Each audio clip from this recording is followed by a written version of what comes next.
Pai do Senhor, minha igreja,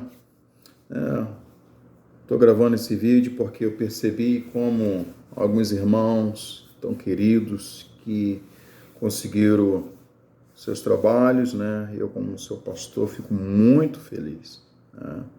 Então, onde senti falta de 4 pessoas, eu sei que estão trabalhando, né? Em sistema de escala. Ontem à noite nós se despedimos pelo distanciamento da irmã Verônica. Ao longo desses 23 anos esteve servindo a nossa igreja, onde que ela nos abençoou, e também ela foi abençoada por nós, né? Então, acabou que ela refletiu ali uma capacidade assim, muito bacana, o que pode se tornar uma igreja, uma verdadeira família. Uma fala, né, da irmã Mônica me marcou bastante ontem à noite, que foi momentos que as duas se entrelaçaram e ela pôde ajudá-la a carregar a cruz. Momentos como esse que a gente segura um pouquinho, né, para não chorar junto com a galera, para poder conduzir bem o restante do culto. Mas, fora tudo isso, né, graças a Deus o culto correu bem. A gente deu ênfase também à questão do panetone que vai chegar ao longo da semana. E eu tenho um sonho que o culto de quarta-feira, né, se torne igualzinho um culto de domingo. É um passo de cada vez, são processos que a gente vai se adaptando, né, com o povo que nós já temos e pelas pessoas que vão chegando na nossa igreja. O texto que eu preguei ontem, eu quero compartilhar agora com vocês, que é baseado em Lucas capítulo 5, que tem como um dos temas, geralmente na sua Bíblia, querido. Quero te animar, você que está acompanhando agora, você abrir a sua Bíblia e fazer a leitura da palavra de Deus, vai falar sobre a pesca maravilhosa. Obviamente que eu quero traçar alguns pontos, né, que além dessa bênção da multiplicação, existem alguns processos que você também precisa considerar, porque seria muito fácil olhar direto para a bênção ou do algo que nada tem. O texto vai dizer exatamente assim: aconteceu que ao apertá-lo a multidão para ouvir a palavra de Deus, estava ele junto ao lago de Genezaré e viu 2 barcos junto à praia do lago, mas os pescadores, havendo desembarcado, lavavam as redes. Versículo 3 de Lucas capítulo 5. Entrando em um dos barcos, que era o de Simão, pediram-lhes que o afastasse de um pouco da praia, e assentando-se ensinava do barco as multidões. Quando acabou de falar, disse a Simão: faze-te largo e lançai as vossas redes para pescar. Respondeu-lhe Simão: mestre, havendo trabalhado toda a noite, nada apanhamos, mas sobre a tua palavra lançarei as redes. Isto fazendo, apanharam grande quantidade de peixes, rompiam-lhes as redes. Então fizeram sinais aos companheiros do outro barco para que fossem ajudá-los. E foram e encheram ambos os barcos, a ponto que quase irem a pique. Vendo isto, Simão Pedro prostrou-se aos pés de Jesus, dizendo: Senhor, retira-te de mim, porque sou pecador. Pois à vista da pesca que fizeram, a admiração se apoderou dele e de todos os seus companheiros. Olha o que diz o versículo 10. Bem como Tiago e João, filho de Zebedeu, que eram seus sócios, disse Jesus a Simão: não temas, doravante serás pescador de homens. E arrastando eles os barcos sobre a praia, deixando tudo, o seguiram. Pastor, que é tudo? Tudo. Então, eu vou pregar em 2 domingos, né? Provavelmente você que está trabalhando, você vai ter a oportunidade de assistir a segunda parte presencial. E o título que eu quero deixar para você nessa noite é Rendendo-se diante da obediência para o milagre. Certo? Esse é o primeiro ponto. Existe um processo para que o milagre se relacione com você. Que não é só vir ao culto como fosse algo místico, 7, 14. Não, tem algo que Deus precisa mexer em você, tocar em você, para que você possa ser realmente transformado e tocado. Algumas pessoas que não entendem ainda o senhorio de Cristo, o se render de Deus, são capazes de serem abençoados. E essas mesmas bênçãos, divinas do céu, o afastarem. Na realidade, eu posso reformular de uma segunda maneira. O problema não é a bênção. O problema é o coração da pessoa, a perspectiva. É verdade que, na realidade, não são todos, mas algumas pessoas, ao serem abençoadas por Deus, também, da mesma forma, sentem a digital de Deus sobre a vida dela. Isso vai de encontro à sua existência, porque acaba entendendo por que Deus se revela sendo Deus. Por que Deus se permite se mostrar através das bênçãos? O povo de Israel era para ser um povo mais grato. Você tem um povo que foi abençoado tremendamente. Foi um povo de Israel, a priori, quando estava no deserto. Deus não deixou faltar nada. De dia, por conta do sol escaldante do deserto, uma nuvem parava sobre aquele povo. À noite, o extremo, frio. Mas mesmo assim, diz a palavra de Deus em Êxodo, que uma coluna de fogo protegia aquele povo. O povo não tinha comida, Deus mandou as codornizes. O povo não tinha água, Deus mandou que Moisés falasse a rocha para que rompesse e desse de beber ao sedento. Que povo! Mas na medida que foi tão abençoado, foi o povo mais ingrato. Número capítulo 21 vai relatar o episódio da serpente de bronze por causa da murmuração. E boa parte daquele povo ficou no deserto. Meus irmãos, eu creio que a proposta, quando você ler, precisa entender a ideia macro de Lucas capítulo 5, que é entender o senhorio de Cristo, entender que Deus tem uma vontade tal que pode sim abençoar a sua vida, porque a agenda dele é do reino do céu. Na realidade, Lucas, que é o escritor, ao relatar esse episódio, mostra que Jesus tem poder sobre todos os homens. No capítulo acima, ele está expulsando o demônio. Ele está curando pessoas.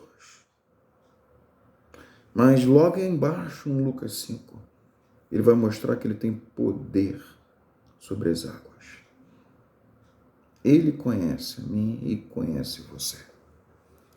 Talvez você se pergunte, pastor, como eu posso ser abençoado e se render diante da graça do Senhor Jesus? Porque se eu tenho o Senhor dos milagres, se eu tenho o Senhor na minha vida, eu já tenho milagre. O Senhor é meu pastor e nada me faltará. Eu preguei isso domingo retrasado. Mas a primeira etapa que eu quero deixar para você como aprendizado de Lucas capítulo 5, que é a obediência, que é uma questão de escolha, que mostra o senhorio de Cristo. Primeiro passo para que você possa entender o milagre de Deus. O povo estava, diz lá no versículo 1, que estava a apertá-la a multidão. Multidão para mim é uma questão muito interessante, principalmente na palavra de Deus. Nosso mestre estava cercado de pessoas. A mulher que sofria de fluxo de sangue. Sabe, ela viu aquela multidão e Jesus o pergunta: quem me tocou? Pedro falou: quem é? Mas faz perguntar: quem não te tocou? Porque você está cercado de gente. Mas aquela mulher, ela viu uma oportunidade entre a multidão para tocar. Mas tem um toque diferente. Um toque que toca o coração de Deus. A multidão nem sempre tem essa oportunidade. A multidão está ali cercando, pressionando para ouvir a palavra de Deus. Como muitos até hoje ouvem e estudam a palavra de Deus, mas sem se atentar ao senhorio da obediência dele. Primeira coisa que eu preciso, querido, destacar aqui para você. Jesus não se sentiu pressionado pela multidão. Na escassez da coisa, ou na busca pelo milagre, não tome a medida da multidão para discernir a sua vida cristã. A multidão tem uma tendência de destruir o nosso caráter. Por causa das suas crenças, por causa dos seus hábitos, que não é condizente com o nosso. O que nós acreditamos, o que nós temos fé. A multidão ela tem a capacidade, da mesma forma, de exprimir Jesus para escutá-lo, mas é a mesma multidão que daqui a pouquinho disse para Jesus, para Pilatos, crucifica-o. Essa é a multidão que não define nada, que aceita tudo, que segue todos, que serve todos. Não siga a multidão. Se tem o presente momento que nós estamos vivendo num mundo de instabilidade e incerteza, esse momento é agora. Mas nesse momento que você está vivendo, o que vai marcar a sua história é a sua identidade. É o que eu queria te perguntar. Você é uma filha de Deus? Você é uma herdeira dele? Sua identidade é algo inegociável. Você precisa responder isso, quem você é. Se você entender isso, quem você é, você já está debaixo da graça do Senhor Jesus. Não se permita, querido, não se permita ser amoldado por ninguém. Porque Jesus não perdeu o foco. A agenda dele é única, é a agenda do reino de Deus. Não são as dificuldades que muitas das vezes nós passamos que nos tornam pressionados para baixo, na tentativa de nos reduzirmos, mas muito pelo contrário. A diversidade com a qual nós passamos tem a tendência de nos erguermos e aprendermos cada vez mais com o Senhor. Não se sinta pressionado por ninguém e por coisa alguma, porque o que nós queremos é uma palavra de Deus. E a palavra que eu estou dizendo para você não é uma palavra terrena, não é uma palavra que pessoas da esquina podem te dar, mas é uma palavra que vem do céu, a agenda de Deus sobre a sua vida. Não é uma palavra terrena, mas é uma palavra que vai te dar um direcionamento para você saber o que fazer, como se comportar, como solucionar coisas. É isso que Deus quer te dar para você. E a segunda coisa, querido, que eu quero deixar para vocês. Obedeça enquanto você lava as redes.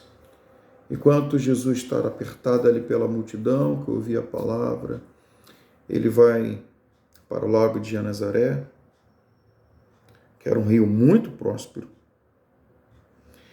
de uma medida de 20 quilômetros de extensão e de largura 12 quilômetros. Na sua região está lá Betsaida, Cafarnaum, esse mesmo rio que se chama Genezaré, algumas cidades limítrofes por conta da sua história, chama de Lago da Galileia. Um lugar muito propenso a ter vida, a ter peixe. E logo no 2, vai dizer o seguinte: viu 2 barcos junto à praia do lago, desse lago bom. O barco provavelmente grande, onde que seria possível ali 4 remadores, onde que seria possível também de uma rede muito grande para pegar peixe, numa malha de 3 malhas. Mas ali, querido, eles havendo desembarcado, lavavam as redes, porque eles não pegaram nada. Não pegaram nada. Ou seja, em outras palavras, não teve uma provisão. Em outras palavras, você que tem um negócio, você que tem suas vendas, não venderam nada. Provavelmente pegando as suas redes, tirando algumas algas, tirando outros tipos de sujeiras, recosturando a rede. Estava ali lavando. Hoje não deu. Hoje não deu. Querido, eu quero trazer aqui, às vezes, as nossas murmúrias. Às vezes a gente fica murmurando, lavando as redes. Provavelmente, ao desembarcar, não foi nada favorável àquela noite. É muito característico, eu e você, seres humanos, lavar as redes. Sabe, mas a maneira que Jesus vê ou escolhe é totalmente diferente, como nós vemos. Eu estou falando que Deus tem a provisão. Deus tem um tempo da provisão sobre a sua vida. A priori, Jesus só precisou de um barco, ele entrar no barco. Barco do seu negócio, barco da sua família, barco da sua história. Eu estou falando que Deus tem a provisão, mas é o mesmo Deus que tem a visão dele. Nós precisamos ter a visão de Deus. Uma visão de conquista, uma visão de firmeza. Hoje eu estou lavando, mas amanhã eu vou voltar com o cesto cheio. Amanhã eu vou ter a provisão. Dependência de Deus. Não deixe que a frustração da vida defina a sua vida como toda. É só uma parte. Não deixe que as instabilidades ou circunstâncias da vida mexa com você e defina a sua fé. Porque a vida está repleta de recomeços. Isso é a vida. Porque isso não vai acontecer nenhuma, e nem duas, nem três vezes. Mas todas as vezes que você lavar a rede, você pode, é um tempo de recomeço, de recomeçar diante do Senhor. E agora com Ele, da maneira dele, na disposição dele. Por isso, obedeça, continue obedecendo. Não seja seus pés ou as mãos vacilante. Muito pelo contrário. Tenha fé no Senhor. Leia Hebreus 11:1. Esse é o nosso Deus, que mesmo não vendo, eu e você, Ele já está vendo. Deus é um Deus de recomeço. Eu quero encerrar esse momento aqui contando uma história. Tinha um menino que ele queria muito um cachorro. E ele foi a um determinado lugar para comprar esse cachorro, né? E aí ele falou com o rapaz da venda, e aí ele perguntou, chamou a Leide, né? E junto com a Leide vieram outros cachorros e falou, ó, R$500. Ele falou, nossa, eu não tenho essa grana toda. Eu tenho 50. Eu falei, então não dá. Mas algo o chamou a atenção, quando ele chamou o cachorro que ele iria vender para o menino, vem um outro cachorrinho mancando. Ele perguntou, e esse daí? O que ele tem? Por que ele está assim? Fala, não, esse daí está com a junta quebrada, né? O quadril também está danificado. Esse daí eu dou para você. Eu falei, não, eu quero ele. Eu quero comprar esse cachorro também. Ele falou, mas ele não vai prestar para nada, por que eu vou te vender? Eu falei, não, mas ele tem o mesmo valor. Eu posso te dar 50 agora e depois, mensalmente, eu posso ir te dando, te pagando. O rapaz não entendeu muito da venda, mas foi quando o menino levantou uma da barra da calça e mostrou também que ele era amputado também, ele usava uma perna mecânica. Então ele sabia exatamente que aquele cachorro ia precisar de alguém que o entendesse ele. Histórias parecidas. Queridos, o que eu estou tentando te mostrar?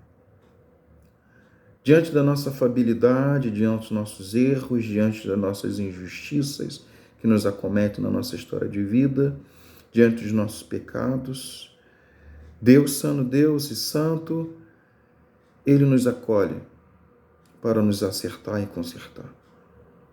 O que eu quero dizer isso entre linhas? Ele continua te amando. O que eu quero dizer para você?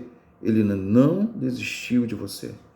Ele sabe dos nossos erros, Ele sabe dos nossos fracassos, mas Ele quer te transformar e mostrar o amor dEle. A Bíblia é muito clara quando diz: é melhor obedecer do que sacrificar. Esses são alguns passos para você obter a vitória e os milagres permanentes. Talvez isso se encaixe em alguns momentos da sua vida, dos desafios que você está passando, de momentos da vida que você precisa enxugar as suas lágrimas ou talvez se sentindo abandonado. Eu não sei qual é o seu milagre que você pede essa noite, mas eu quero orar por você, porque o nosso Deus é fiel, não tenha dúvida disso. Mas, ao mesmo tempo, Ele está formando você, o caráter dEle, para que você se possa ser parecida com Ele. Primeiro passo, obedeça. Se diferencie da multidão. Olhe para Jesus. Obedeça enquanto você lava as redes. Saiba que não é o fim. Deus é um Deus de recomeço. Eu quero orar por você. Talvez certamente você está na sua casa, ouvindo ou pegando um ônibus, ouvindo com seu fone, mas eu quero orar por você. Pai, obrigado, Senhor, porque Tu és um Deus de milagre. Tu és um Deus de recomeço. Tu és um Deus de vitória. Que o Senhor, Pai, possa falar aos corações de cada um, Pai, nesse momento. Fale ao coração. Nos ensines os processos da vitória. Nos processos da onde Deus vai mandar a vitória e o agir de Deus. Que se trata de nós, das nossas escolhas, do nosso caráter. Nós somos amados do Senhor. Deus, enxuga as lágrimas, Senhor, Deus, nesse dia. Dá direcionamento, dá visão, Pai. Eu te peço, Senhor, Deus, dá um milagre nesta noite, neste dia, em nome de Jesus. Se você orou comigo, querido, nesse momento, quero declarar vitória sobre a sua vida. Não falte no próximo domingo, porque eu vou dar continuidade sobre essa palavra de Lucas capítulo 5, focando a obediência que traz a perseverança que mostra o senhorio de Cristo. Amém? Aguardo você. Um forte abraço, ótima semana. Nosso Deus é um Deus de milagre.